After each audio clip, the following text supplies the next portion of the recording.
Good morning, everyone. How's the Yankee peeps this morning? How's everybody doing? Thank you so much for a wonderful stream last night on a last minute basis. It was really, we had a great time. And we are excited about today. As we all know, at 10 o'clock, we're going to have former WBC two-time heavyweight champion Tim Witherspoon, courtesy of Nitin and his crew. Speaking of Nitin, today's star of the show is his grandma, who's happy birthday today. So happy birthday to you. Happy birthday to you. Happy birthday, dear Sarla. Happy birthday to you. Many more. What a beautiful family. He sent some pictures. Excellent. Thank you so much. So this show, the star of our show today is our very own Nitin's grandmother. Kudos to her. So I want to say a big hello to a lot of people that are in the chat and on the phone. We have Michael, we have Wendy, we have Charles. How's everybody doing? And in featured is Jeff and Teresa and Ava and Richmond Valley Pharmacy and Kevin. Wow. And John, how you doing? How's everybody doing today? Everybody getting ready for a really great, get your questions ready, everyone. We'd really appreciate it. It'll make our job a lot easier. Appreciate that. Let me give you an update of what's going on. So as far as another show for today, guys, we have decided that if the Yankees don't make any moves, we're not going to come on and be repetitious. We're going to have we want fresher news. That's what we need. We need fresher news. And we just don't want to repeat ourselves, so we're not going to do that. So with that in mind, I just want to make sure that you all know why we wouldn't be coming on maybe later on or whatever. If the Yankees do something, if something big happens, one way or the other, changes the narrative on the to give it, to give some type of spark or something, then we will do that. But I'm telling you, it's just on and on with the same thing, and I don't want to do that. Hey, Ken, welcome to the stream. How you doing? As everybody knows, Ken's channel, the Yankees, The Ugly Truth, and our channel, YankeeMania, is going to simulcast New York Yankee games this year. And our first one is going to be February 21st. And we are looking for an explosion of wonderful coverage. And I think you guys are going to love it. We're going to have pregame. We're going to have postgame. We're going to have interviews. We're going to have everything here. Remember, this is year 2. So we learned a lot in year 1. And Ken has a lot of good ideas for the show to make it so realistic that you're actually behind the Yankees behind home plate or behind the Yankee dugout. Just don't get Aaron Boone thrown out by yelling and screaming. No, just kidding. So with that in mind, so that's what's going on with the show later on. Like I said, if something comes up, by all means, we'll talk about it, and we'll do whatever it takes to come back on for you guys. So let's see what we have here. I will say it. Happy birthday to you. You live in a zoo. You act like a monkey, and you smell like one too. Anybody here any similar to that? No, Michael. No. So it is crazy. It is funny. So I'm really hoping. So we'll see how everything goes. we'll just check it all out. I'm getting a little word about Tim coming on, guys. Give me a couple of minutes. Something's not right on the stream. So if you guys can give me 2 minutes, I will. Just give me 2 minutes and we'll be back. Okay. We have to take care of something because we definitely want him to come on exactly 10 a.m. So guys, just hang out, chill out for a couple of minutes, and we'll be right back.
All right, everyone. It looks like we've got it straightened out. We hope. So we'll stay in touch. But there was just a little glitch of that's live TV, folks. Things happen once in a while, but I think we've got it straightened out. So we'll see. So getting back to what we were saying, and again, I apologize. So we were talking about, as you know, Tim Witherspoon will be with us at 10 a.m. this morning. Tomorrow morning, we will have our good friend Peter Schwartz, who also works with Nitin and his sports team. And I worked with Peter down the line of years back. He's great. He's from WFAN Radio. And he's going to come on tomorrow. We'll talk anything you want, Jets, Mets, Yankees, whatever you want to talk about. He is knowledgeable in every sport. So that's a big deal here. So looking forward to that. Then on Friday, we're going to have the wonderful and the best voice of the Brooklyn Nets. Ian Eagle will be with us. Ian is a tremendous play-by-play man. He does a lot of different sports, a lot of different things. So he's going to be with us no matter what. And he's going to talk about whatever you guys want to talk about. So let's see how everything goes. Of course, then we have the entertainment show with Chef Nick and with, of course, with Maria Venuto and myself. So we're going to be doing that. That's going to be the 15th of January. So there's a lot to look forward to, guys. And if he gives me the thumbs up, I could bring on Nitin. Nitin, thumbs up? Yes, no, maybe. No, not yet. All right. We'll wait for that. Let's see. Let's see what we're going to talk about here. Oh, we got a thumbs up. Okay, we will bring him up right now. What's up, everyone? Good morning. Hey, what's up, everyone? Sorry, we had some technical difficulties. Joe gave us the wrong link. LOL. But we got everything right. Yeah. So what do you call? So we sent the right link to Tim. So now we have the right link. So just playing with you, Joe. But still, good morning, everyone. What's up, everyone in the chat? Guys, get your questions ready for a client, Tim Witherspoon. This will be a good one. We got some great. He has some awesome stories to tell you guys about Muhammad Ali and obviously his career. And guys, thank you for all the birthday wishes for my grandmother, Joe. Thank you for doing that. That was awesome. She obviously she lives in Florida also in an assisted living place. So happy birthday to my amazing grandmother. Love her to death, and she's the best. Really, Ken? Really, Ken? Everybody's being a smart island today. What's going on, man? Look, what did he eat for breakfast? Moon already out in New York City or what? What did he eat for breakfast, Ken? Ay. What's up, everyone? But no, but all seriousness though. But guys, get your questions ready. You guys are in a special treat today at 10. So my team and I booked Tim Witherspoon for you guys today. So what's up, everyone in the chat? Michael, Evan. What's up, Evan? Wendy. Charles. What's up, Charles? Charles Nightingale.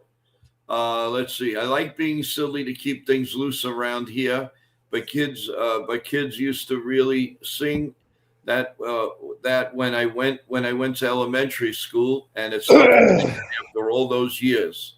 Cool, Michael. That sounds good. I have no problem with that. Wendy says, I'm so excited. I love boxing. Oh boy. Well, you can always come up and we can feature you in Madison Square Garden if you want to. Maybe we'll put you up against Tiffany Stratton. That'll be a fun match. Woo, she's mine. And Nitin here will be the referee. There you go. Tiffany I'll Stratton be the announcer. I'll definitely be the announcer. Tiffany Stratton is mine. You got it. Good. All right. Here he is. We haven't seen. Bronx Bomber. Please like and subscribe. Thank you so much. Thank you. And we've got. Hey, happy New Year, NES. Welcome back, Ness. How you doing? Good morning, guys. Happy Cashman picked up all platoon players just in case they don't sign Bellinger and Bichette. Yeah, I don't know. Well, it's a little disappointing. I thought by now we'd be talking about different Yankee lineups, different players, and it's still not there. So every day we keep saying the same thing, and you get to a point where you just press a button and it's recorded. The Yankees are going to make a move. Yeah, when hell freezes over? Yankees win. The Yankees. Hey. Exactly. And Ken says scrambled eggs, boiled spinach, corn, banana, pepper. Why don't you put a few things in there, Ken? Wow. Fajita, veggies, salsa. How about why don't you put mayonnaise and tuna and everything else in there? Yeah, how about that? Anything else? That sounds good, though. That sounds yummy. I like that. That is funny. Michael, anybody here ever hear the Polish version of Happy Birthday, which is called what? Stolat, which translates to 100 years. My family used to sing it every birthday celebration. Can you sing it for my grandmother today? Yeah. Happy birthday to you. We keep beating a dead horse when he's already been dead for a long time. Yeah, no, I mean, it gets that. That's what I mean.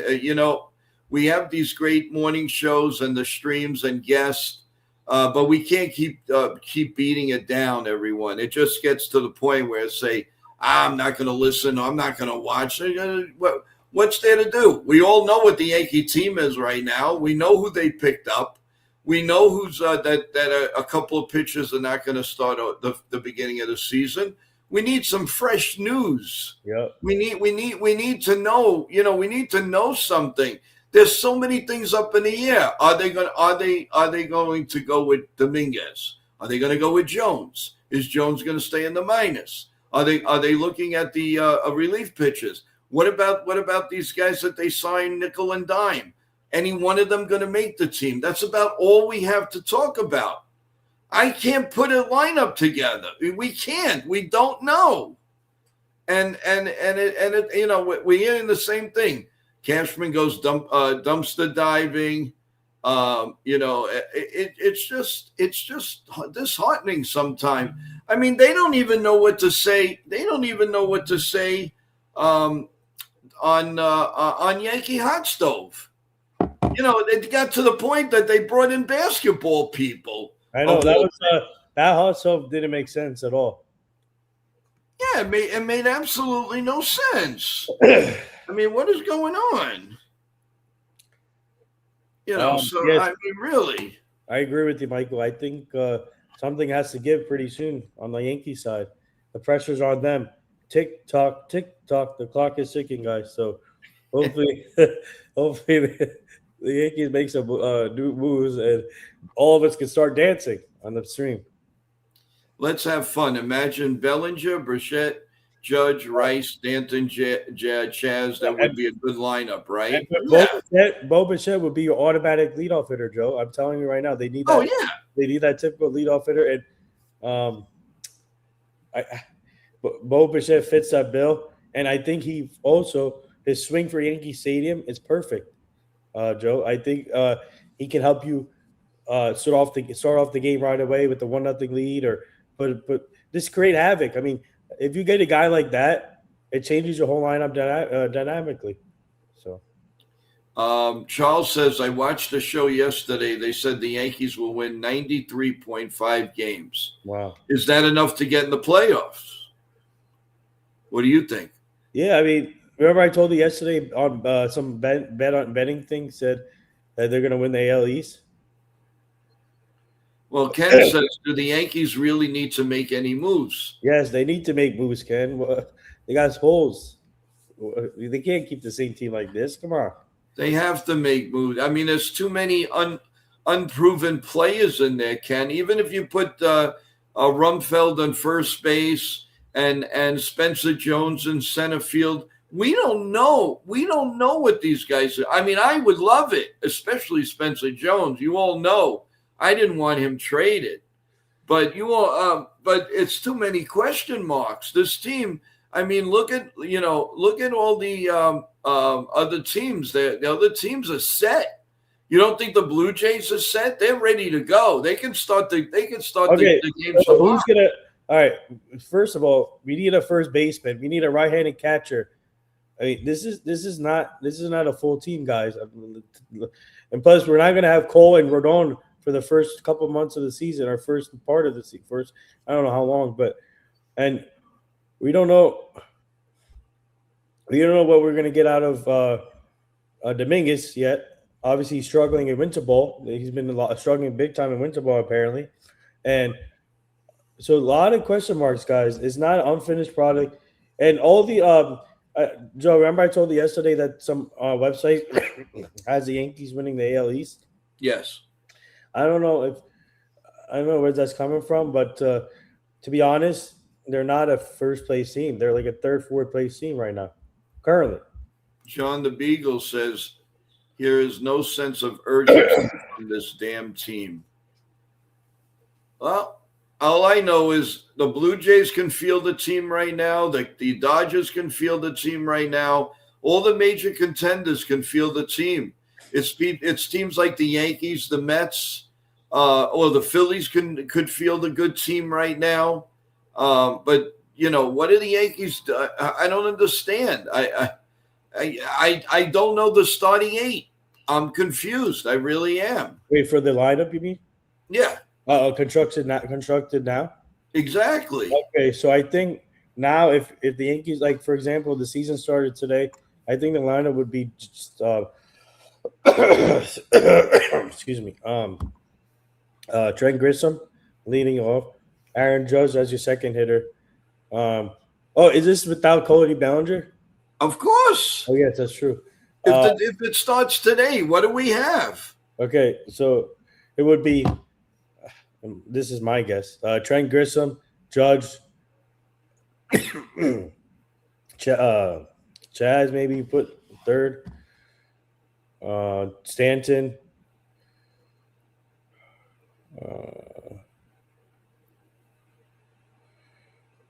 Let's see. Volpe, maybe. Well, not yet, not now. No, wait, he's injured. Shoot.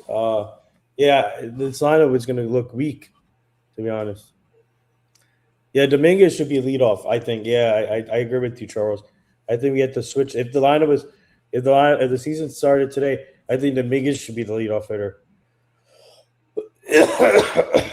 Yeah, you could, but I mean, there's no way they could do this.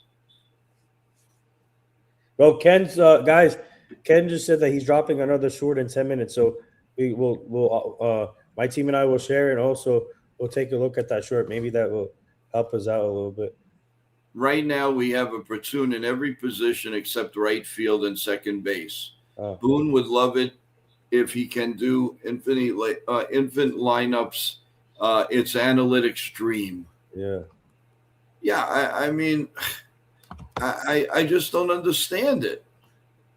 Joe, how many times do you think you said since the season was over that if there's any Yankee news, you will come on immediately? It might be approaching 500, and I'm not kidding.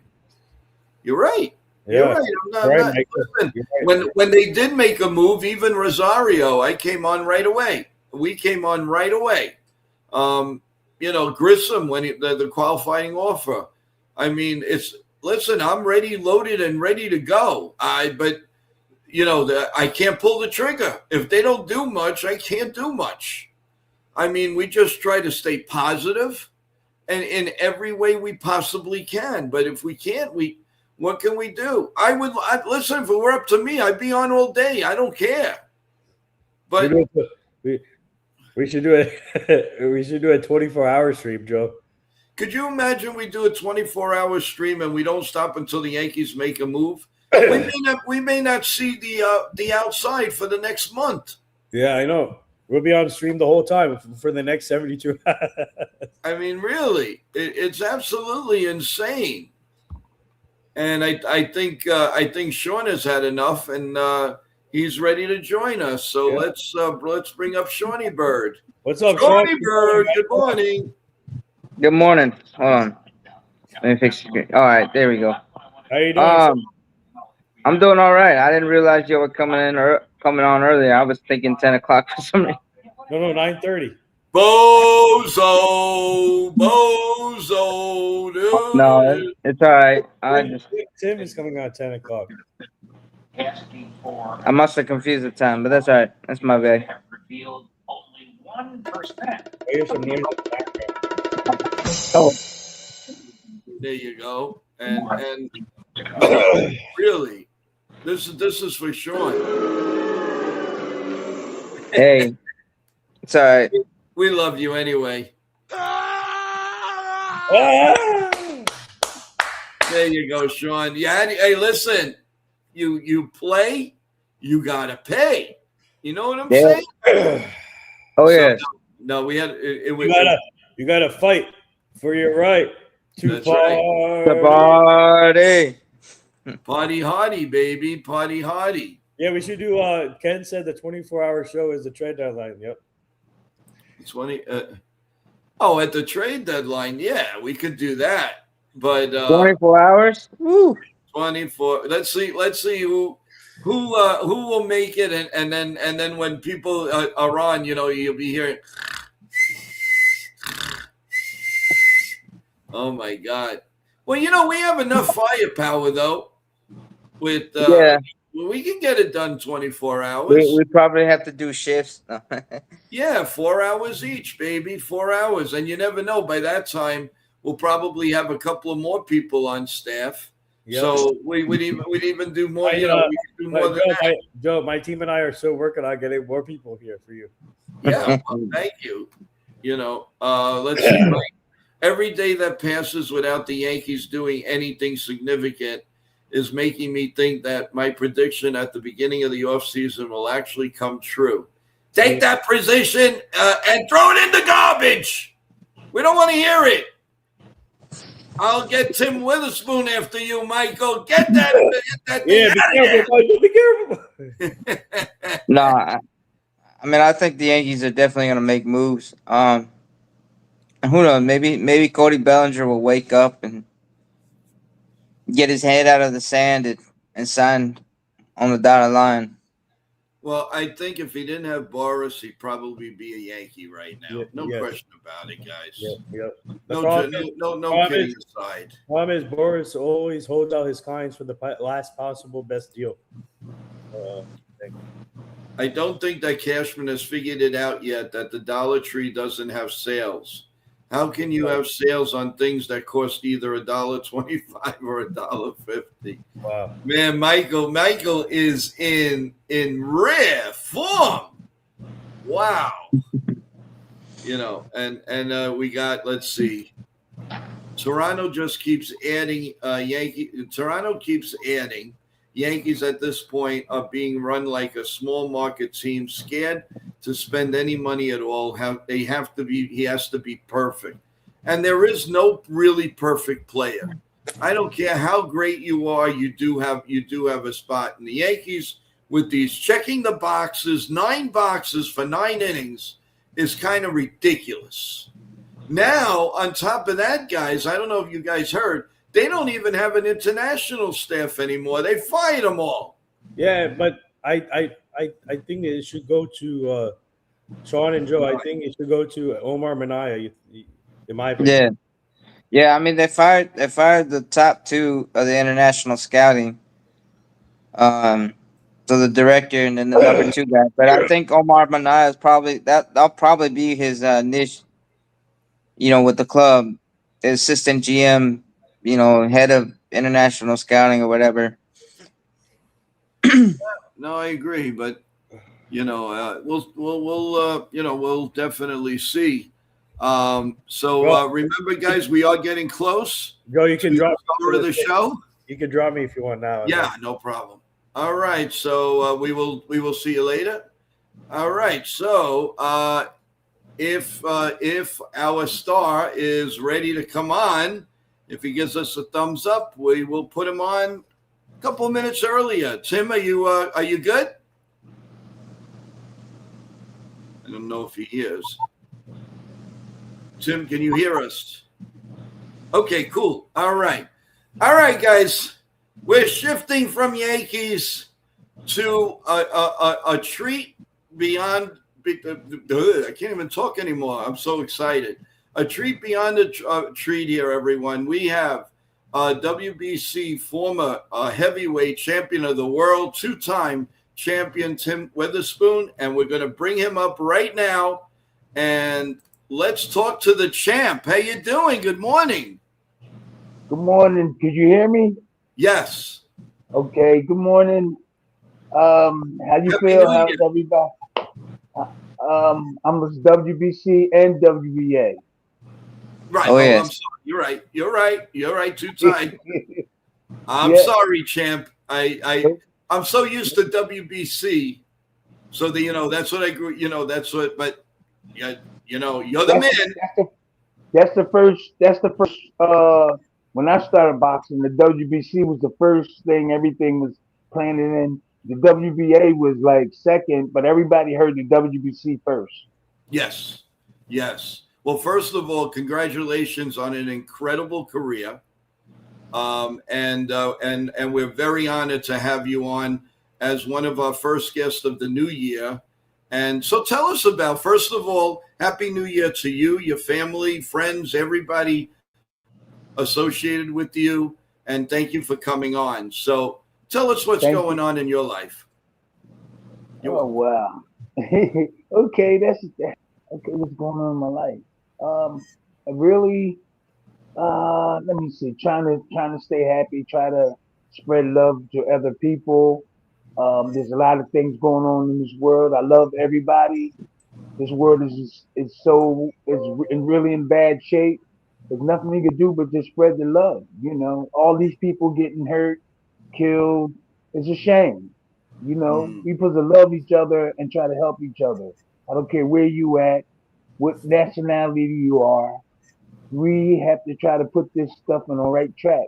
We're going to talk about boxing and stuff, but every day I be thinking about all the kids that's being murdered over in the other countries, and people getting killed here. I mean, it's a shame. It's a shame, and so I'm happy. I'm raising my kid. I'm with my kids, and I'm you know, I'm cool with everybody.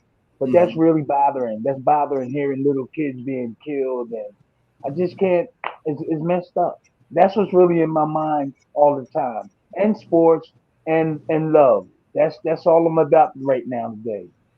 Well, Tim, you're absolutely right. And the thing is, when somebody like yourself comes on, it lessens the blow. No pun intended.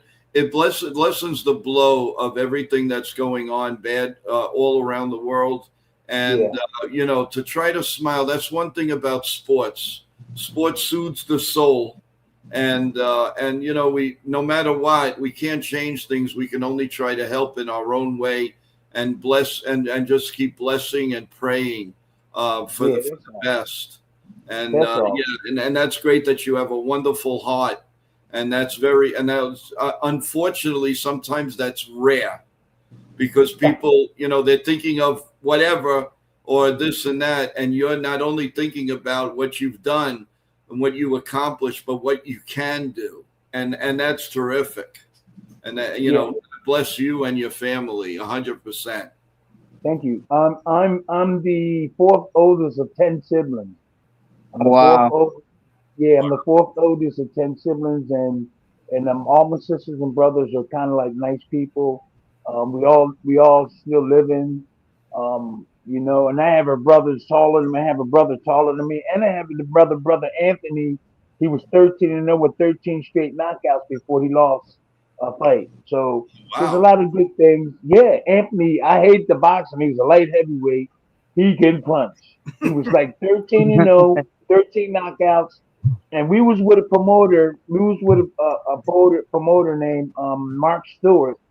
They got caught. If you ever heard of Dr. Snow, Larry Levin, is long back in the day.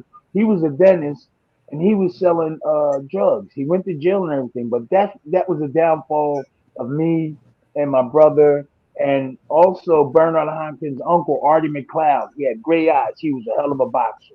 Oh So we wow. all went. Yeah, we all got sold to Don King. That's what happened. That was the downfall. I was undefeated. My brother was undefeated. Then all that stuff happened, and everything went downhill. Well, That was back in the well, day. Yeah. Tim, you know, give the audience a little background. How did you get mixed into, you know, saying, hey, you know what, you know, either to your mom, dad, grandparents, whatever, I'm going to be a boxer and I'm going to be a world champion. How did that all come about, and about when did you really finally say, hey, I'm going to be a world champion. I'm going to beat a Larry Holmes. I'm going to beat Frank Bruno. I'm going to beat all these guys. How did you do it? Well, I was brought up in sports, and I would go to church every Sunday. You know, when I was little, me and my siblings, we would go to church. There was this guy named Tommy Wade that would make sure we go to the church. So I started out playing baseball, football. I was a all Philadelphia tight end for South Philadelphia High School. Then I had a scholarship and went to Lincoln University, Missouri. I got hurt and came home. So I was pretty much around good, even though there was gangs and stuff. They respected us and let us play sports and not try to recruit us into the gang. Or not my family. I had a big family, but I played other sports first. And so when I got hurt in college, I caught a pass over the middle. I broke these two uh, uh, uh, um, cornerbacks. And then on the way down, I was getting ready to break away, and this big linebacker hit me in the back. And then Ouch. yeah, out. And so then I came home. I didn't even finish the whole 4 years. It was paid for. The 4 years was paid for. I wish I would have went back and got the education. So when I went home, there were people boxing. You remember Buster Drayton? Remember Buster Drayton, the middleweight? And Yeah, I kind of remember. Yes. yeah, he passed away, and there was another boxer, Kenny Reese. So me and my brother Anthony and a couple of other friends went to this gym right near the Italian market where Sylvester Stallone made the movie. Right Oh there. yeah, Oh sure. Yeah, wow. there's a boxing gym right there, right where he made the movie. And it was called the Old Pass Young Gym. And we went there, and we went to the wrong trainer, because we was just rushing. We just wanted, there was all good trainers in there. We went to this old, real quick, this guy named Clarence Booker. We went to him. I didn't know nothing about boxing. We just went in there, and I won five out of no, I lost one amateur fight, but I won like six. And then I found out that this trainer really wasn't the best trainer around. So um, we can talk about we could talk about other things now, but we could go in and out this conversation because I left him and went with the guy that Larry Levin, the Dr. Snow they called him Okay. after. Yeah, Dr. Snow, they called him, and that's how we went with Don King when he got busted. They were selling drugs. Wow. Mm. Dennis, yeah, a Dennis. Let's look him up. A Dennis. His name's Larry Devin. He was a nice guy. And I'm down in Center City, Philly, where all the offices was, and I'm wondering why everybody doing this with their nose. They like in the office, and it was kind of like crazy. And then later on, we found out they were selling drugs, but he was a nice guy. That's a nice guy. Larry Van and Mark Stewart. He was my manager. Me and my brother manager. And we walk into the office and people going like this, sniffing and stuff. And then later on, we found out what was going on. Oh, They gee. were How yeah old were you? college people. If you don't mind me asking, how old were you? I think I was like 19 and 20 in that Oh, area. oh, Yeah, that's all. I was like 20 years old, and they were really nice guys. They went to jail. They paid their time, and we got sold to Don King. We got sold to Don King when they got busted. So that's how me, my brother Anthony, Artie McLeod, who was Bernard Hopkins' uncle, who's a hell of a fighter, and a couple of other guys, Sterling Quick. We all got sold to Don King, and from there on, that's how I won the title and everything. Uh, um, when we went to Don. I started training at his camp in Orwell, Ohio, and it was beautiful. It was beautiful. But my brother stayed. My brother didn't want to go, and he stayed to Philly with these other managers. But I went with Don, and a couple of other boxers did too. Artie McLeod, Bernard Hopkins' uncle. So now I wound up here doing the podcast. No, no, and that's awesome. I have one other question before I go to Sean. This is from someone. I'm gonna try to stay brief too with my answers. Okay. No, yeah, no, no. Hey, listen, Okay. want to talk for 10 hours? I got time. Don't worry Yeah. about it. It's Yeah, no my Okay. worries. Yeah, um. no. The first question is when you became. This is from Teresa in the chat. When you Okay. became champion, how did that change your life, and how was it to a day-to-day grind for you?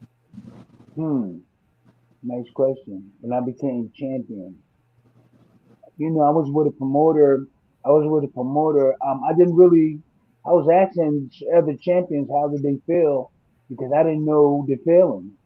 Um, I was champ of the world, but I didn't have the money the other champions had. I was growing my all the stuff. Yeah, this Tim Witherspoon, terrible Tim, trying to build that up. But I didn't have the money that those other champions had and made. I didn't have the negotiation, you know, power that a lot of them had. And that was like when we went with them. We had nobody negotiating with us or nothing like that. We just took the fights, and that kind of like hindered my boxing, like my training and everything. So we did what we had to do, and when the fight come, we just went in and fought, and we barely got paid. We barely got paid. So um, I don't know. But this A is lot as of people. champion. I mean, let's say you're the champion of the world now. You're the heavyweight champion of the world, And this is Yeah. all going on to you at that point? Yeah, yeah, Oh it was. God. I Yeah. should have been your manager. my biggest, well, payday. Let me see. I fought, no, when I fought Larry Holmes, I went on with like 100,000, 100 something. When I fought Frank Bruno in England, I went home with like 200,000, and he went home with like 1 million something. I knocked him out in Wembley Stadium, so it was kind of hard for me to get up for fights, but I had to pay the bills and keep on going. I knew there was a lot of fans that loved me, a lot of fans that wanted to see me fight. It did hinder the way I had a good trainer though, Slim Jim Robinson. He trained Mike Rossman, the Jewish bomber, and Mike Rossman was in that gym whipping everybody, but Slim had him slipping, and Mike was pretty cool. I had a chance to spar with him, everything like that. But it was kind of confusing me boxing and coming in here and coming in boxing and trying to make a living and learning what's going on in boxing, the promoters, the managers, and things like that. So I was really I just want to keep on pushing and don't stop because I had to pay bills and everything. Now, your second realm, though, your second championship run, you were definitely in a better position than your first one. When you say it, it looked a little bit rosier to you. I mean, listen, they didn't have the media we had a lot of media. I mean, not like today that we can find out what time you go to the restroom. I mean, it's crazy. But then, it was ABC, it was HBO, Don King Productions, and and we had what we called local sports phone, and we had some talk shows with Art Rush Jr., who absolutely was like the boxing guru here in New York City, and so we had that, but I would guess, I mean, because your fights were telecasted all over the world, of course, and you did have pay-per-view at the time, so I'm just happy that you did what you did when you did it. That was your time, and we couldn't be more proud of you. Thank you. But what happened too was I wound it up with Dennis Rappaport, who really treated me. He spoiled me. I don't know.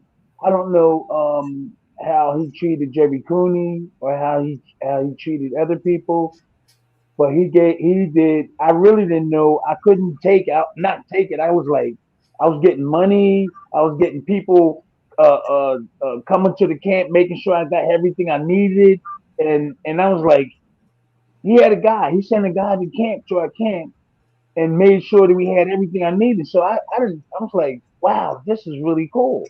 He paid me. He paid me. He let me keep the bonus money and these type of things I never was getting when I was with the other my first promoter, he my first manager and stuff, Mark Stewart, he said he was going to do it. He did show money. He did show like stuff that was really good was going to happen. But when I got with Dennis Rappaport, I was like, I couldn't believe it. He let me keep the extra money. I think it was like 100,000 or six. I can't remember now, but it was a lot of money. And I was like, he let me keep this money. And he's like I said, he sent the sparring partner. If I needed money, he sent it. And I was like, whoa.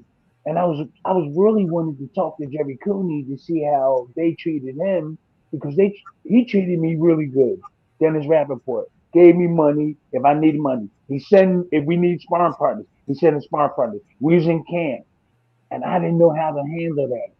If I was in the beginning of my career, I think I would have really did really good. If Dennis Rappaport was there supporting me in the very beginning. Now I heard negative stuff about Dennis, but I couldn't believe it because he treated me good. But if I would have had him in the beginning, God knows where I would be right now. Yeah, I'm but here.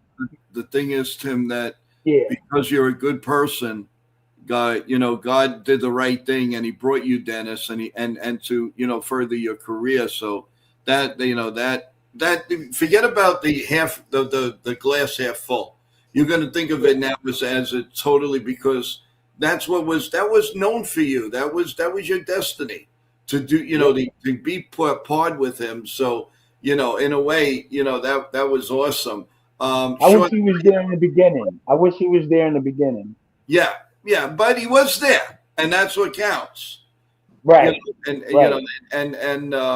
Is he still? Are you in contact? Is he okay? Is he? Yeah, I met him. I went to his birthday. His wife Linda is a really nice person. She was sympathetic a lot. She would talk to us. They invited me to a birthday about his last birthday. I don't know, about 8 months ago, and we surprised him. And tears was in his eyes. I couldn't believe it. We went up. We drove up to New York, and they had the party, and everybody was in the room. And then when he walked in, you could see him. He stopped, and he was like, and you could see like little tears in his eyes when he came close. I gave him a hug and wished him a happy birthday. Oh man, that was beautiful to see somebody so happy like that. That Oh, that was really cool. Yeah, this wasn't too far. It was like 9 months ago, I think. you If always. you find out his last birthday, that's when it was. Well, I'll tell you, it's always great that you stay together, because you're together in the good times, the bad times, the no times, the everything, but you stay together, and that's what the whole world is. We want to stay together. As the song says, we are the world, and that's what it's all about. And kudos to you and Dennis and all of them. I am so happy that you got together with Dennis, because you deserved Yes. the break. You deserve to get in that right position. Sean, question? Yes, Tim, I know a lot of us are wondering what was it like sparring with Muhammad Ali, the GOAT Wow. of boxing. Yeah, Muhammad Ali. I met him several times before he fought Larry Holmes, and I was training in his camp. I'm gonna tell you what's going on, but I was training in his camp, and then all of a sudden these cars pulled up. I think I was Eddie Mustafa's sparring partner for his fight, or it was Saad Muhammad, Matthew Saad Muhammad, he's light heavyweight. So these cars pulled up, and so we was looking, right. I was sparring, and then they said, "That's Ali, that's Ali, right? We sparring." So everything stopped. Ali got out the car and came into the training. He came into the room where the boxing gym we was training. Everything stopped. He said, "Keep on boxing, keep on sparring." So after the sparring session, I got out, and he said, "Hey, I'm getting ready to fight Larry Holmes," and he said, "I want you to be one of my sparring partners." I said, "What, me?" He said, "Yeah." Yeah. He said, "You tough." He said, "You tough." He said, "I'm gonna need you and get ready to spar fight Larry Holmes," but he was sick real quick. Muhammad Ali was sick. When I was sparring with him, a lot of people don't really know this, but when I was sparring with him, we noticed he was weak, he was tired, he was losing weight. It was easy to hit him. So I would go back to my corner and say, "Slim, something wrong with Muhammad." And he said, "Tim, I noticed that a couple of days ago, something wrong." And he said, "Look," he said, "when you hit him in his head, don't ball your fist up and don't," he said, "don't," my trainer, he told me, he said, "pull back on the punches." But he said, "when you go to the body, go hard, right?" He said, "Muhammad is sick." He said, and so for the whole sparring session, I just went to his body hard and I act like I was hitting him on his head. But other sparring partners was hitting him. They was hitting him, but we know. And when we got to the where the fight was, we know he wasn't going to win that fight. We know that he shouldn't have fought Larry Holmes. We know that. And there was people that wanted him to fight, and there was other people who were saying, "No, I don't think Muhammad Ali should fight." So when he fought Larry Holmes, he was sick, and he robbed Larry Holmes of Larry Holmes being great, because Larry Holmes beat a sick man. But if Ali was 100%, and Larry was sad after that fight. He knew that Muhammad was sick too. So Larry Holmes didn't really show the world that he was a great champion by beating one of the greatest, because the greatest was sick. Oh That's wow. a, that's the truth. I was right there with him. I was right there with him, walking with him. We ran a couple of times with Muhammad Ali, and he didn't even finish the run sometimes. So he started running it early, so we don't see him. And so the results of that fight is that Larry Holmes beat a sick man that should have never fought. And there's a lot of people out there thinking that, um, um, Larry Holmes beat Muhammad Ali and all that type of stuff. But the real truth is that Ali was sick and Larry got robbed of beating one of the greatest of all time. Well, I have something that I'd like to ask you then. What year? I'm gonna keep my things short. I'm gonna keep them short. No. This is Okay. adding to it. This is Okay. and now it's coming back to me, and you'll see where I'm leading to. Okay. When was that when you thought that he wasn't doing well? What year? Do you remember? Oh God, when he fought Larry Holmes. Because I don't have it in front of me. I don't know. Yeah. So you asking me? I'll be 70 in 2 years, man. Oh, what? That's a young man. Stop it. Thank you. I'm Okay. gonna explain to you what I'm about to Okay. tell you. When did I fight? It was 80, 84. That's what I figured. It When was I fought. What? No, I fought. You gotta help me. 84. I won the title. So it was before that. 83. I think that was. 83. Okay. Okay. I All think right. it was 83. Yeah, 83. I got to meet Muhammad Ali one time in my life, and that was, believe it or not, at WrestleMania 1 Oh in goodness. Madison Square Garden. And Okay. I knew right away something's off. I was saying, please God, I hope he doesn't take a spill in the ring. And I guess, obviously they knew. I was just getting into working some stuff with Well, I was actually working some stuff with WWF at that time, WWF, and I saw it, and I turned. Oh, we lost him. There we are. Oh, are you back? You hear me? Okay. That was Lamont White he was a former defensive back of the Minnesota Vikings. He was just calling me to let me know about some dates that we have to go sign autographs and stuff. His name is Lamont White, okay. and he was a Do you need to speak to him? Minnesota Vikings. Are you okay? So Do you I need just to cut speak? him right off. I'm sorry about that. No, what are you sorry? No. Oh wait. No. Okay, hold on. This is live, everyone. This is great. Okay.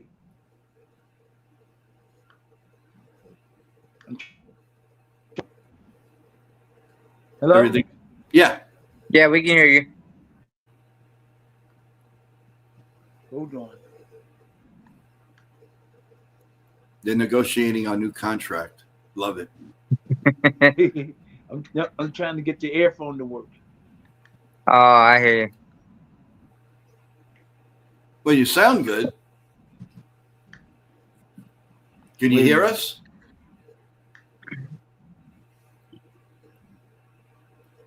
You can hear us okay, though. Yeah, I can hear you in there. I'm trying to get it on my earphones again. Okay. Just tell me when you're comfortable. Yeah. Oh, you. Okay. Would it be better for you if you just didn't have them on? Maybe you could hear us better. I can hear you, but I'm trying to get it to come to my earphones. I can hear everything you're saying.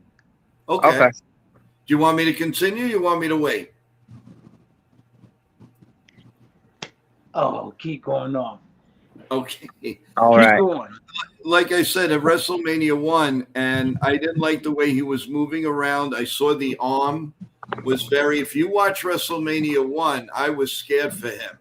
And I was like, oh my God, I just hope either the Hulk or Rowdy Piper or somebody doesn't bang into him. Or he had to separate a couple of the wrestlers like Mr. Wonderful Paul Orndorff and all that. And I went, actually, I had my ex-girlfriend with me. I said, something's not right here. Something's not right. I just hoped and pray. And, but he got through it okay. But I knew right there and then something was definitely not right with Muhammad Ali. I was praying, he was one of my idols, and it was just great to at least I got to see him that one time. I wish I would have seen you fight in person too. That would have been great.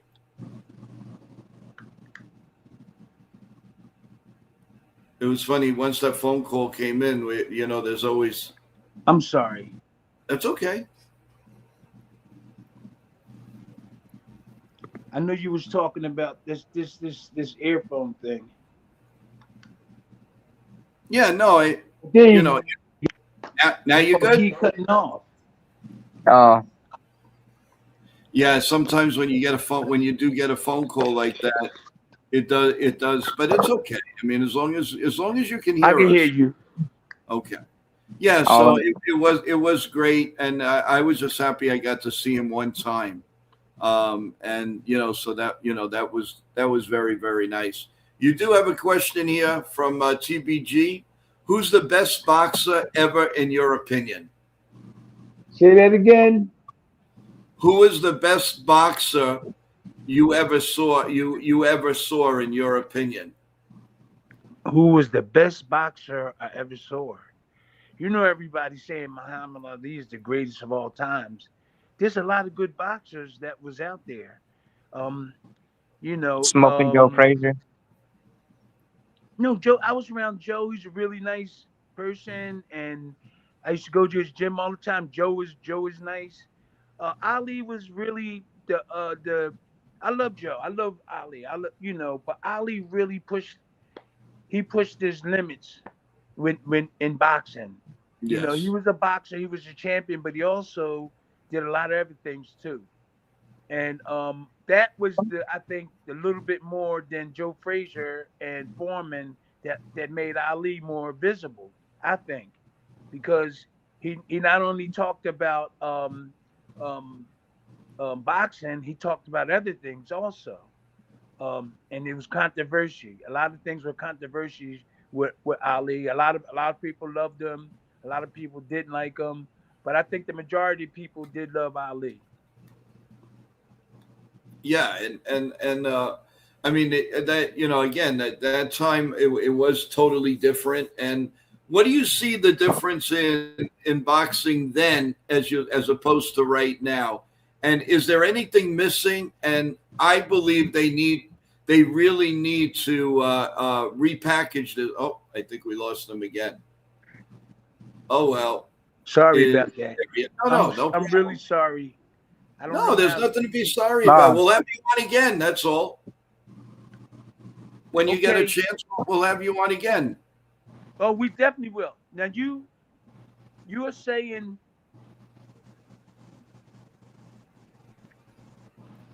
the difference in I think the trainers, the teachings is a lot different. Hold on.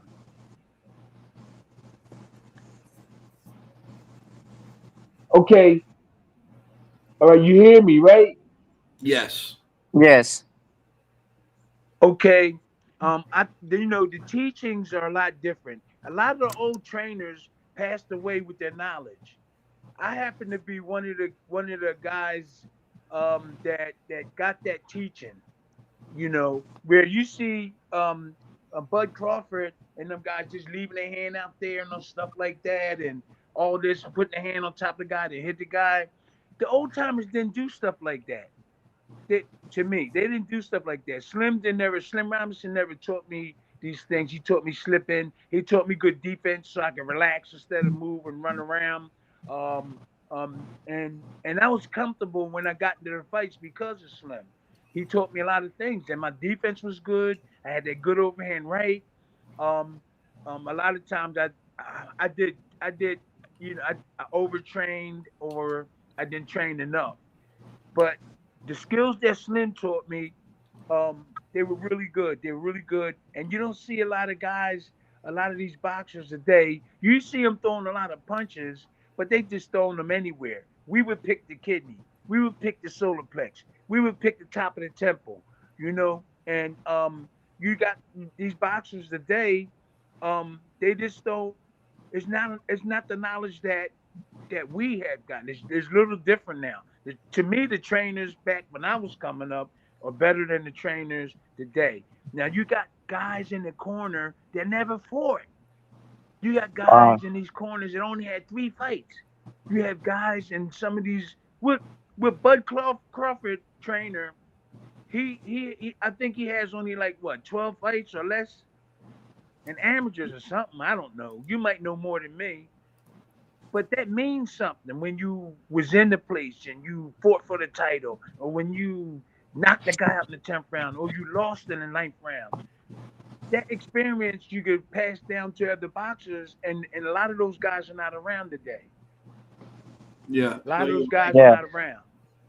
You're right. I think they have to. They Does that do. make They, sense? yes. Yeah. Yes.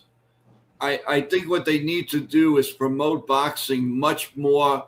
They have to come up with something to give it a boost, because you don't hear about it. You don't hear about it. It's once in a while, you have the they have a show in Madison Square Garden in the smaller arena, or they'll have something in Vegas. But what happened to the days of the big pay-per-views with you, Mike Tyson and Ali and Frazier and Bruno and everybody?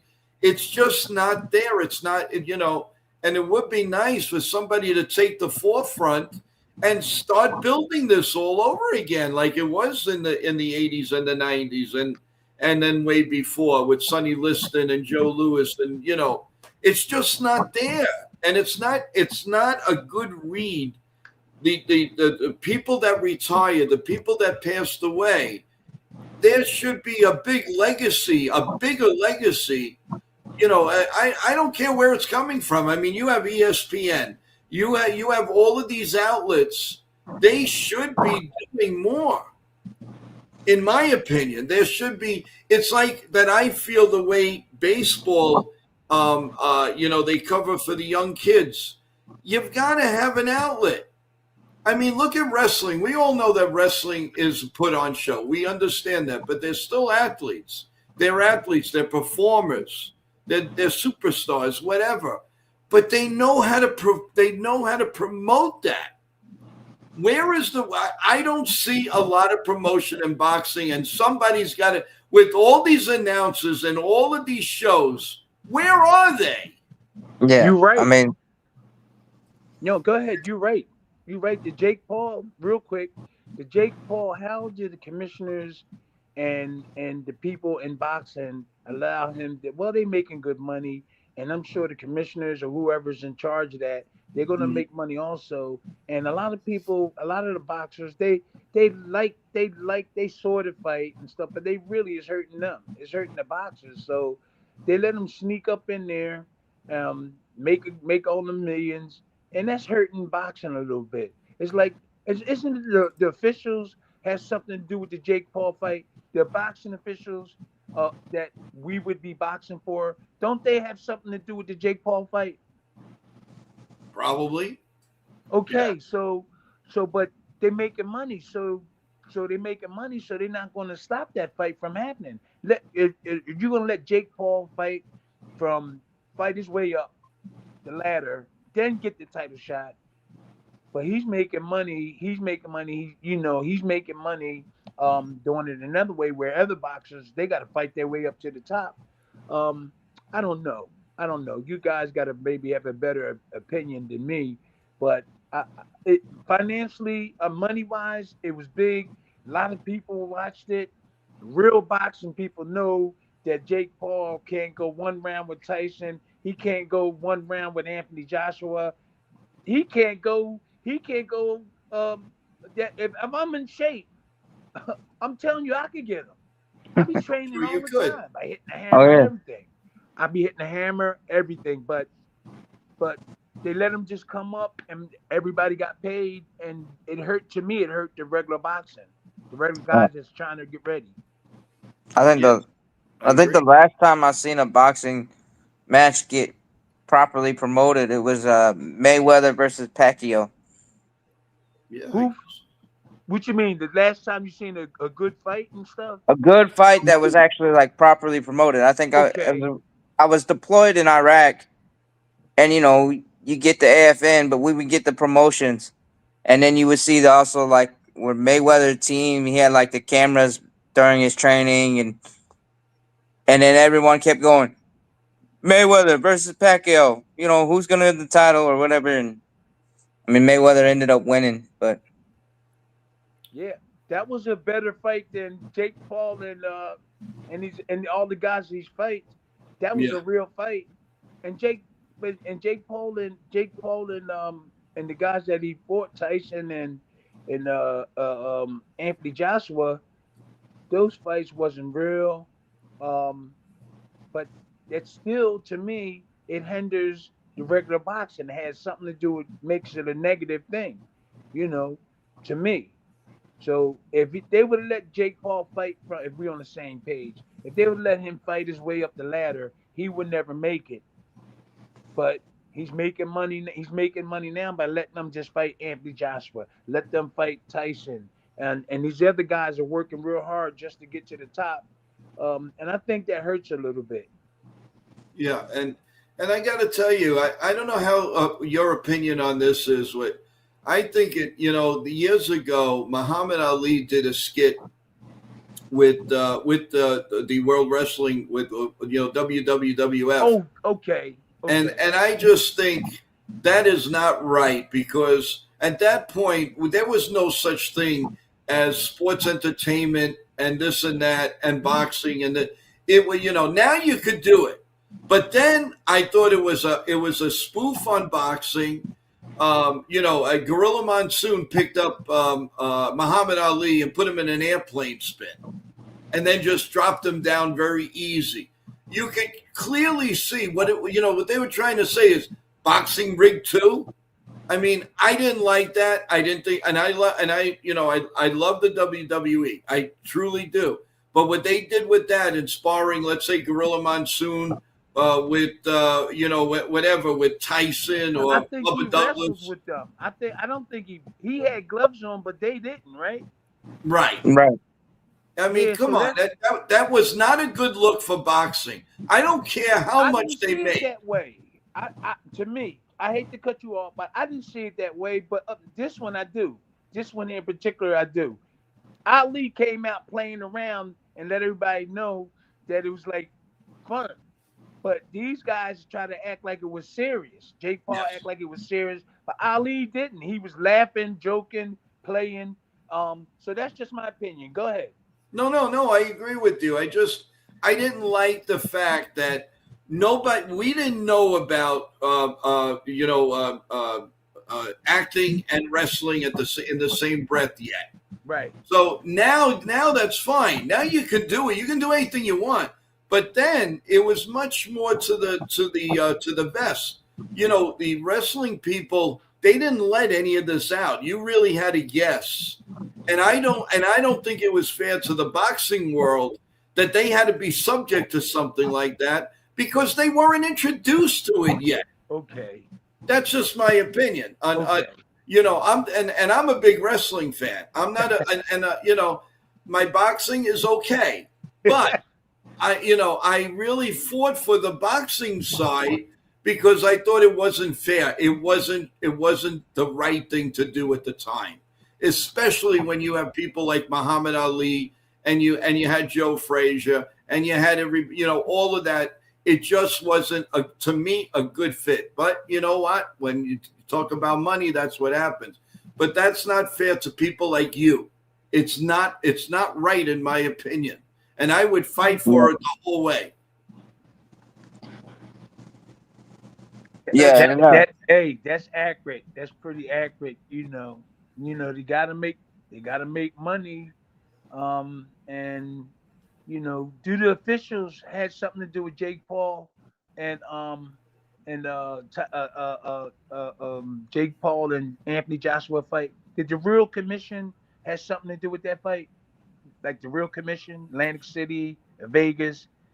I don't. Do you know if the real commission, or was it, the people that make the fight up, the judges and everything? I think that was all real. To was me, that real? I don't know about Sean.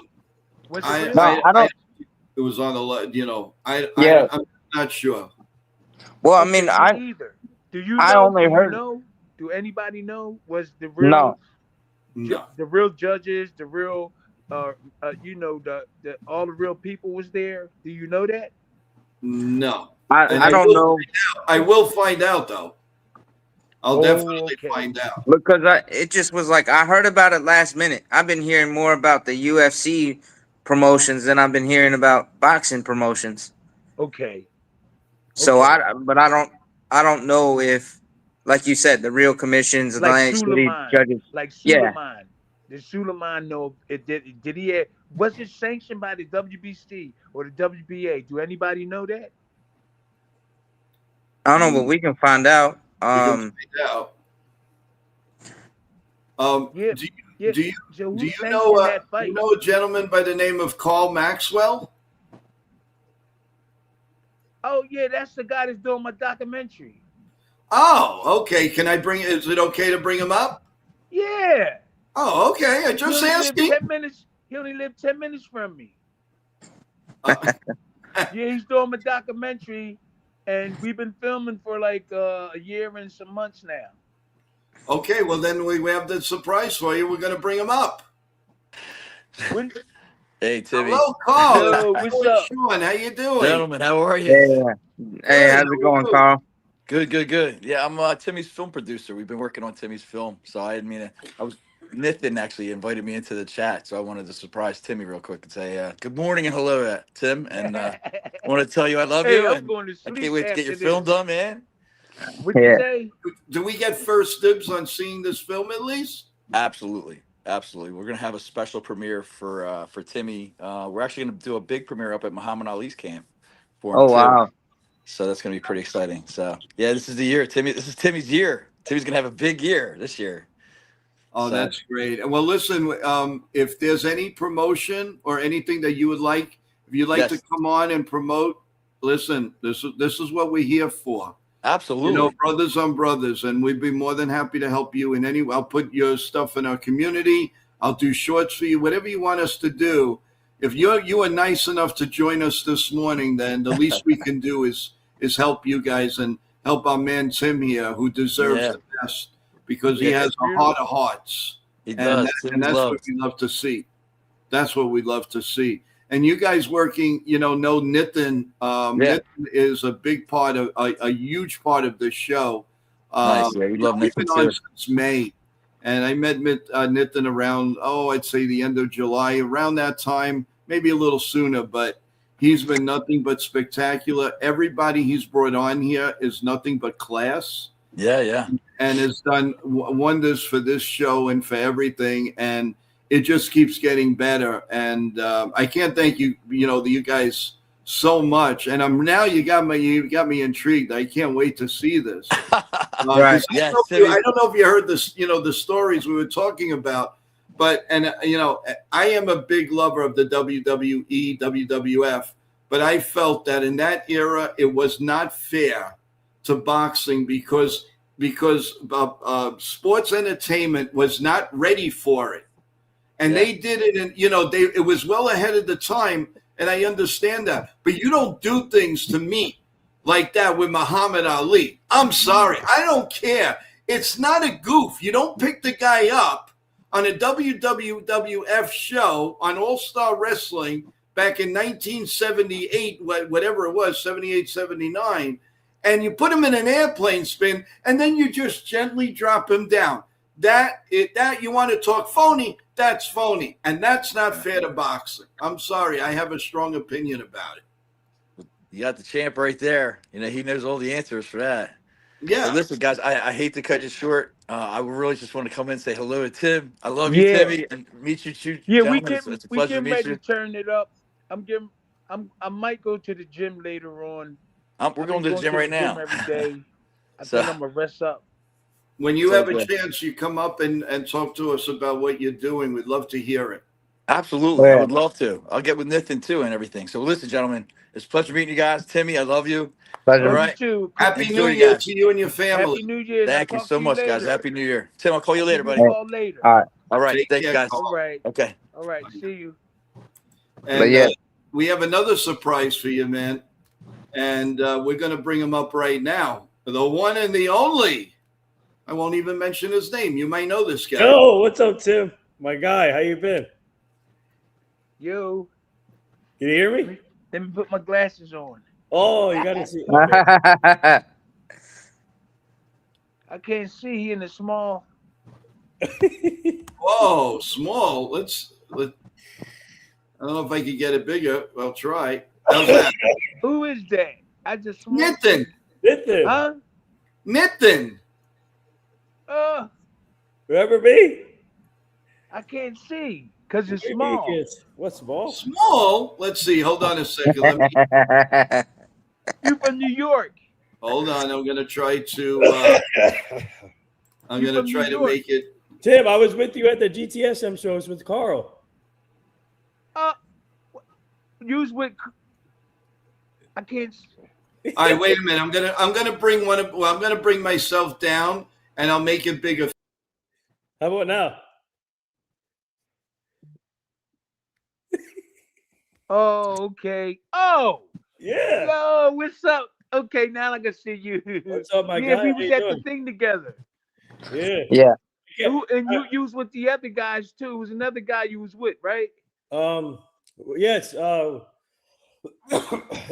the GTSM shows. Yeah. Right. Now I remember. Yeah, and then I had to put my glasses on. yeah. How you been? You all right? Busy. We were Yeah. supposed to do a couple of things before, right? Yeah, we gotta do. I can't wait to see the documentary. Also, I think we filmed something. Remember, we filmed something at the GTSM shows also. No. We was at that event you talking about. Which event? Yeah, GTSM. Yeah, we filmed. Remember when we went to each player? We filmed. Yeah. Yeah, that's coming out. I think that you guys are doing that too. Oh, right. There was Yeah. the football players, all right, all the different guys. Yeah. That was really nice. Yeah. But I can't wait. I can't wait for the documentary, man. I can't wait to be part of it too. It's gonna be amazing, guys. Guys, stay tuned for the documentary. Yes, because he filmed you and the guys that you were with too, right? Yeah, I'm gonna be in the documentary, guys. So stay tuned, guys. This is gonna be fun. Well, maybe we can get some girls from you being on it, huh? Yeah. Yeah. Yeah, we having fun, man. We gotta like these podcasts. I'm gonna start back doing mine. I was on a podcast with Brian Robinson, who was doing the shows all the time, and he's a really smart guy. And then I slowed down and because I wanted to try to like get my family involved in some of my like podcasts. A lot of my brother Anthony, who was 13-0, 13 knockouts, other people too. I got and my son, you met my son and my grandson. We all got the same name. Yeah. And if my grandson Tim Witherspoon III really gets serious and start training, it'll be the first time 3 generations are in the corner. All of us with the same name. I was trying to tell Tim Jr. to push that. Let's push that. That's a little flavor into people that's boxing. Yeah. They was like, all 3 of them named Tim. Yeah. So when y'all call our name, we all gonna go like this. Yeah. Yeah. Joe, I don't know know if you heard Joe, but I'm part of I'm gonna be in the documentary too. So Yeah, no, I did hear it. yeah. That's going to be the part I'm going to block out. No, I'm just. Oh God. I'm going to block that out. No, but What about us? What do we chop liver here? But tomorrow, you're gonna see. So so Tim will be on our Job of the Mouse show tomorrow. Also, you'll be on our Job of the Mouse show tomorrow at 8:45 p.m. Wait a minute. Send me some information so I can watch it. Yeah. Remember I told so tomorrow you're gonna be on that show with former Yankees pitcher Jabba Chamberlain. You mean at that time we was down there doing all that stuff? Where was we? Atlantic City? No. He pitched for the Yankees, not in Philly. Where was we when we was together? Oh, that was so we were at the GTSM shows in New Jersey last year. Okay, with Mike Jersey, Tyson. right? Remember, you guys remember Tyson Holyfield made history? Yeah. So we were all in one room with you, Tyson Holyfield, and Buster Douglas. Yeah. Yeah, there was But a lot of people there too. Yeah, but remember tomorrow I added you to another podcast tomorrow. You're going to be on our talk. It's going to be, this is different actually. I'm their PR manager for the Job and the Mouse Show, so you'll be on there tomorrow for So that. I'm trying to find out about it. Would you want me to be live on it? Yeah, tomorrow. Yeah, I remember. Yeah. Tomorrow I sent you to the thing. So tomorrow, 8:45 p.m. Eastern, you'll be live on that show with former Yankee pitcher Java. I'm their PR manager for that show. You got to make sure, because make sure by so 8 o'clock. That's early in the morning. No, sorry, no, 8:45 p.m. Eastern tomorrow. No, 8:45, nighttime. 8 p.m. Yeah, 8:45 p.m. Yeah. Okay, p.m. Yeah. What did you talk to me about that before? Yeah. I texted you this week. Okay, all right. Make sure I'm ready. Okay. You'll be ready, champ. Come on, you're always ready. Champ. You're always ready, champ. I have my phone. I have my earphones working. Yeah. And hopefully I can get my my laptop. I would have had the laptop, but you had the cord. The cord. I don't know where the cord is. Okay. By the way, tell him why I said hi. He was a good player back in the day. He just texted me when we started talking on this podcast. He texted me because he's been getting me like jobs, signing autographs and meeting up with professional football players. He's in Philly. He was professional cornerback. He lives in Philly now? No, he's oh man, I'll be forgetting stuff, dude. No, he's not in Philly. He's Delaware. No, he's not Delaware. He is okay. Where the hell is he?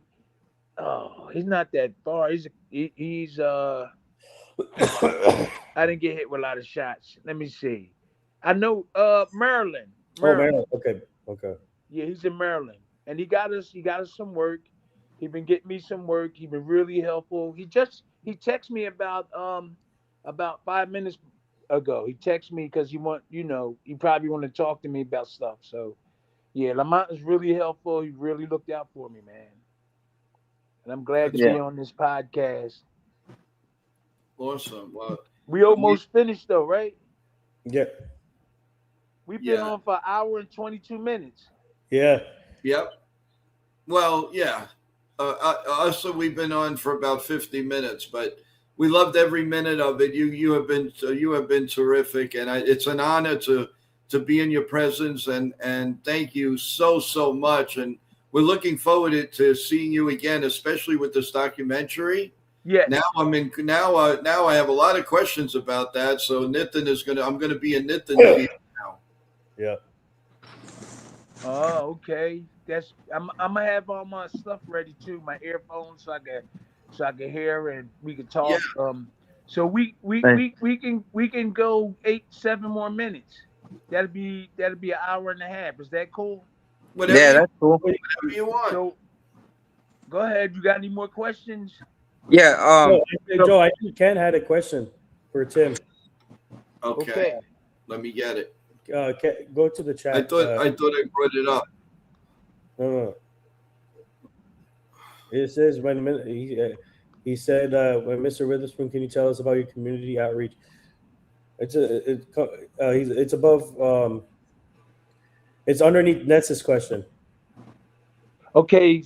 Now, what was the question? So our friend Ken wanted to know, Mr. Witherspoon, can you tell us about your community outreach with regard to the violence of our children in Philadelphia? Are there any options for locals to help the cause? Oh, okay. Well, there's so many people trying to help the youth out. I haven't really been in the city. I live like 10 minutes on the outside of Philadelphia. One of my main goals is to once I financially get in the right situation, I can go in and start helping. But there is a lot of programs in Philly where they're trying to save the kids from a lot of different things. I really haven't been going into Philly and stuff like that because I got a little daughter, my daughter that I went and got from England, and I'm making sure that she go to school like every morning, and I go on, I cook, I'm a real dad and stuff like that. So I haven't really been um I've been going to my son's gym, and I haven't really been going down into Philly. But there is a lot of organizations down there that's really working hard to help the kids out.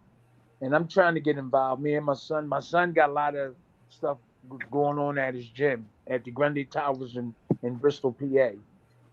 He trained a lot of kids, and I come there, encouraging a lot of kids, um, and it's beneficial for like the kids to go there. A lot of kids go to his gym. Yeah. Well, what would be your advice to a young guy or young lady who is trying to escape like the roughness of the gangs and other or domestic violence and different other avenues, and Okay. then want to try to go through sports or something? Yes. Just these young people, they gotta don't let anybody tell you you can't be somebody or do something that's positive. Do not do not this never let nobody tell you you can't do it because you can do it. My experience of that situation is that I did never thought about being heavyweight champ of the world. You know, I was a nice kid. I really didn't get in that much trouble. I wasn't in no gangs. And these kids don't know they could be the next president, the next governor, the next mayor, the next hockey champion. They don't realize it, and they gotta have people like us talking to them, letting them know to never give up. You never know. I never thought of being heavyweight champ of the world. I was playing baseball, football. I was going to church.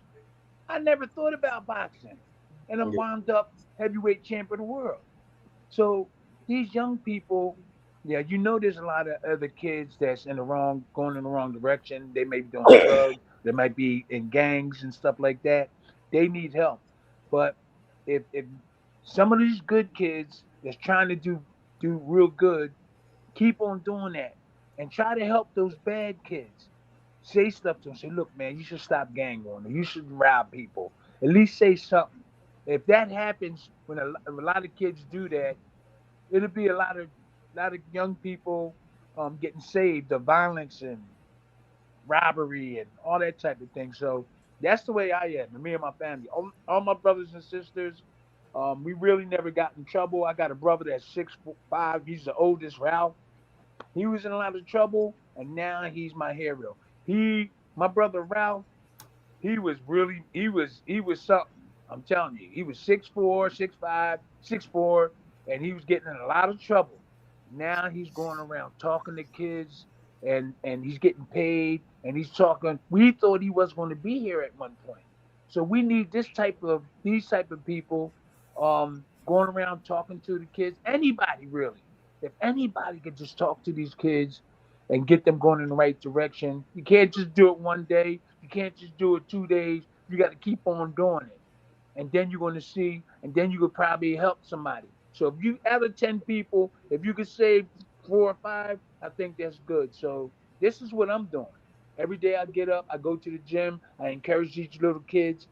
If any, look, you can make it. Just don't give up. Don't never let nobody tell you you can't. I'm a good example. I didn't know what a heavyweight champion of the world. I never thought of being that. I played football. I played basketball. I was good at football and baseball. Basketball's all right. But never thought I was going to be heavyweight champion of the world. Y'all guys, y'all young people out there, don't give up and don't let nobody steer you in the wrong direction. Just a couple of words really help these kids. Keep talking to them. Keep doing that. And that's what I've been doing, guys. That's all I've been doing. I'm here. I got my daughter. I get up in the morning. I drop her off at school. I come back home. I go to the gym. I talk to the kids. And I talked to a whole bunch of kids. Where was that up? We was up in I think we was in Maryland. I talked to a whole bunch of kids, and a guy called me back about a week later and said, "Hey man, there's a whole bunch of the kids just changed." He said, "You did something," and I was like, "What?" Yeah, I said, "You playing around?" He said, "Yeah. Some of them want to do boxing. Some of them don't want to fight no more, like in the street." And I was like, "Oh, that's good. That's good." I went down somewhere and I think it was Maryland. Yeah, I went to Yeah. Maryland, I think, and I talked to us about 150 kids Mm. about being bad, about drugs, about reaching to the top, and it worked. A lot of, and the guy called me back and he said, "We got to have you back down here again." That was really cool. There was a lot of young kids, man, but they seemed like all of them was nice. I didn't seem like there was some bad kids. For some reason, I didn't see no bad kids in out of all those kids. They were all real nice and everything. I signed all the autographs. And I think that maybe 10, 20 of them got the whip. You know what I'm saying? They Mm. got the whiff of it by me talking to them. Maybe if some of them changed, and that's positive for me. And I got the picture of them. I got the picture of me taking pictures with him and everything. Man, that was good.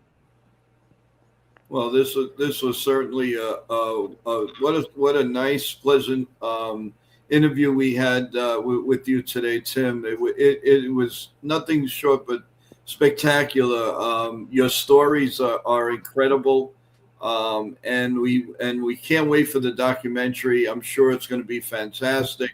How can it not be a two-time champion of the world? And it's just an incredible feat, and we're very proud of you. And I'm very proud to say that you're part of YankeeMania. And Thank you.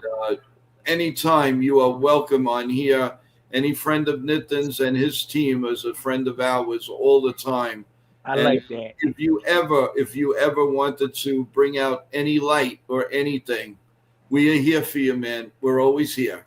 Thank you. Hey, And I just want to Tim, let everybody know. Now, and I keep saying it over again. Even though I'm not in the movie, I fought in real life. I did everything Rocky did in the movie. I mhm. did the same thing. I was born 10 minutes from the Italian market. My mom should take me and my siblings to go shopping there, buying groceries. That same market he made the movie, we said, Yeah. Adrian, Yeah. Adrian. In Uh, real life, Hey! and listen, I'm the two-time heavyweight champ from Philadelphia, and I did the same thing he did. Yeah. The same yeah. thing, the same market you see him walking in, I did too, me and my siblings. And when they say the two-time heavyweight champion Philly, Rocky Balboa, I did the same exact thing he did. And Wow. brought back home, yup, I'm the two-time You. heavyweight champ. If Sylvester Stallone want to fight to see who's the real two-time, let's get it on. Come Yeah. on, Rocky. Oh yeah. No. I tell Okay. you. Yeah, we'd love to see. I'm intrigued. Hopefully that documentary will be coming Yeah, out it's gonna soon. be. It's gonna. They. By the way, Carl. He does a great job putting videos together, and his team, and we love working with Carl, and obviously we love working with Tim, and Carl's. He does a great job putting those videos together, and the documentary is gonna come out amazing, and I'll let you guys know when it comes out. So I'll send it to you guys or something. So But if Yeah, you have very, something very, going on, if you have something going on, you can call me directly too. yeah, Okay? no I problem. Joe. No Tim. problem. Tim. Can I give your number to Joe? Who Joe? Who's Joe? Right here, the top. Oh, I'm sorry. I'm sorry. I know I'm Yeah, small that's potatoes. no problem. Okay. You don't have to ask nobody else um to get in touch with me. You don't have to ask nobody else. Just call me directly because Yeah. um and no, me and Carl got we working together Yeah. and stuff like that. And and we're gonna the documentary we're gonna get that done. But like I talk to people all the time, so you don't need you don't need to have to go through anybody else. Just call me directly. Yeah. We doing really good, me and Carl. Just call me directly, Yeah, okay? Tim, we gotta meet up again in person, man. We gotta catch up again, and we gotta do some film more. We have to do some more film together, and we gotta work together also. And Okay. obviously, that GTSM shows was awesome that time. So Yes. Okay, so you can text me, call me, text me if you want to do something. Just let me know if I could do it. I'm gonna do it, and you know I've been trying to get Mitch Green. I know. Did you ever try to talk to Blood Green? No, no. I don't think Didn't I so. give you his number? Mm-mm. Okay, so even if you want to try to do something with him, I got connections. So maybe you could talk to him. It'll probably be a little difficult Okay. communicating with him, but you eventually get to go. I think he has a lot of good stories to tell too. Okay.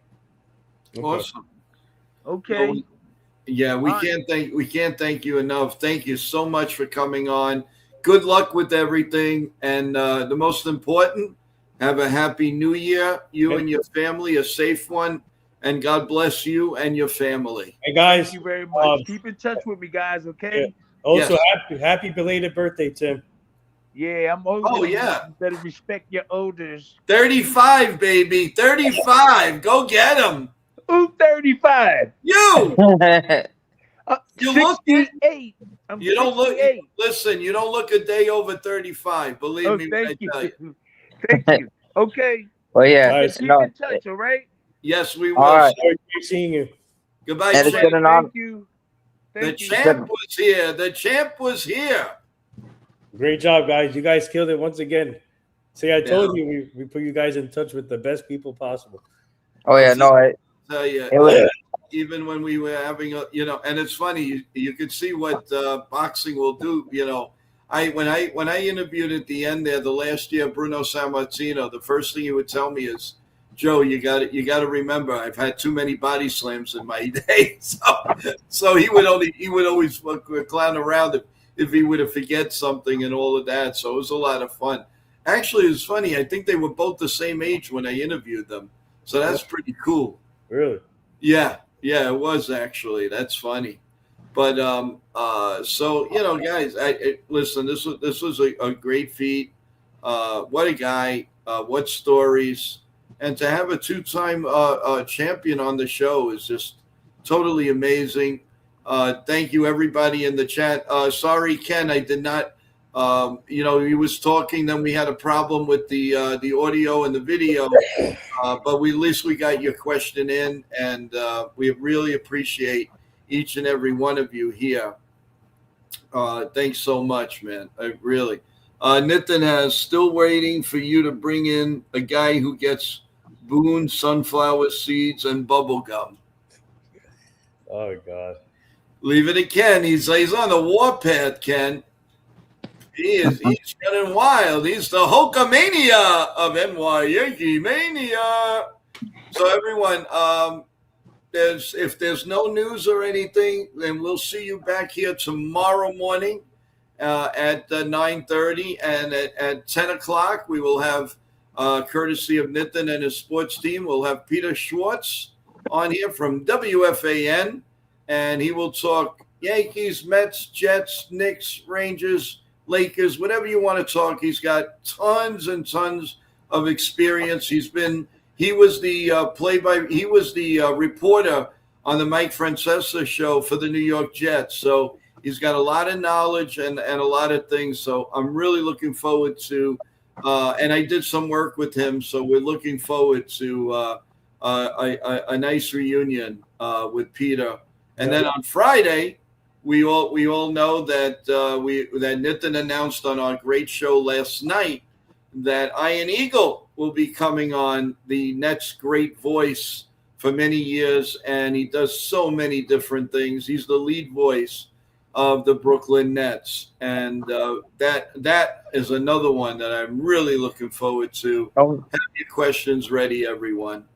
yeah, and don't forget though that he's been a long time one of the play-by-play announcers both on TV and radio for CBS, Yeah. NFL. Yep.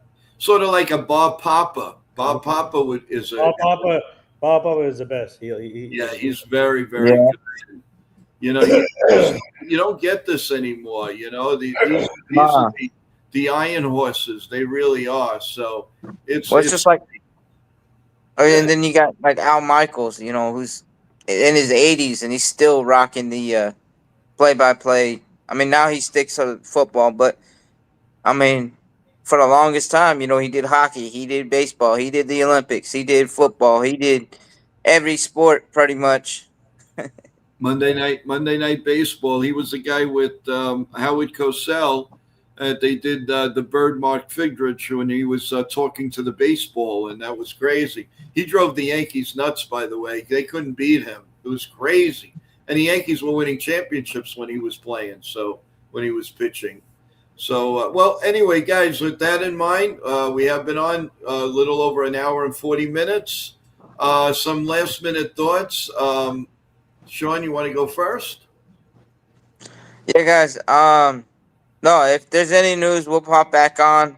Yeah. But if not, we're here waiting for the news. But have a great day. Stay safe. Whatever you guys got to do, whether it's work or running errands or different other things. If you're in the cold places, stay warm. If you're in warm places, enjoy the warmth. And let's just have fun in the rest of this new year. Just enjoy it, appreciate day by day. And it was a privilege and an honor interviewing Tim Witherspoon. Thanks, Nathan, for setting it up. You and your team are awesome. But it was great. You learn a lot. And yeah, it's a blessing hearing those stories. But yeah. It's absolutely great. Thank you, Sean. So we'll stick together and wait for some Yankee news. Nitin, your final thoughts? Well, shout out everyone in the chat. Great questions for Tim. You guys did awesome. And Joe and Sean, you guys killed it once again with our clients and guests that we bring on. So, guys, keep it up. Keep up the great work. Tim is awesome. And you guys you guys did a great job. And obviously our film person, Carl, I wanted him to come on too, to surprise Tim also. Well, he surprised us. Yeah, I was like, who is it? I was like, oh. I gave him the link. So, but so he's the best also. So great job, guys. Keep it up. And obviously tomorrow we got you guys Peter Schwartz, so stay tuned for that. Yeah, Joe, don't forget to we haven't got the link yet for Peter to send to him to. Okay. But work on the documentary guy, because I think he'd be very, very interested. We'll definitely get him on for you. Yeah, we'd love to have him come on. But but a shout out to everyone. Keep up the great work, everyone, and stay tuned for more things. And we'll be live again if the Yankees make a move. If the Yankees make a move, we'll be live. Yep, we sure will. So thank you, everyone. Have a great day. We'll also put a short or two out a little bit later on. And we really appreciate it. We love each and every one of you. God bless you all. Also keep subscribing and liking to this channel. Keep subscribing and liking to our Job of the Mouth show and Nitin Sports Shows. And obviously, I'm still getting congratulations for my new opportunity as a vice president partner of the Nation Best NIL Dream Team Company, and we're hitting the ground running already. I can't wait to show you guys the endless possibilities with my new company. So a lot of exciting things happening at once. And also, again, a very, very happy, pleasant birthday to your grandma. Yeah, thank you. She appreciates everyone, and obviously she's staying at the assisted living house in Florida, but she's doing better since the loss of her grandfather. But yeah, she's doing better, and but today's her day to enjoy. So thank you, guys. Yes, and give her a big hug for all of us. Make sure you call your grandma. Yeah, I called her this morning. Awesome. Well, good luck, and everyone have a great day. Hopefully, we'll see you again a little bit later on. If there's a move. If there's a move, you guys will know about it. A short will be out, and we'll come on live. Breaking news: Yankee signed Sean Browning. Yes, and Joe Mingoya is now running YankeeMania. Oh, that's right. I kind of started it. That's right. Nitin is the one that. No, breaking news: Nitin is the one that gets all the guests. Yep. There you go. I should be the GM of the Yankees. That's right. Yeah. If you breaking news, Yankees hired Nitin as GM. Yeah. Has Hal come out of has Cashman come out of his office yet since the Yankees lost in the playoffs? We shall see. No, just kidding around, guys. So take care, everyone. Hopefully, we'll see you later. Otherwise, we will see you tomorrow morning at 9:30.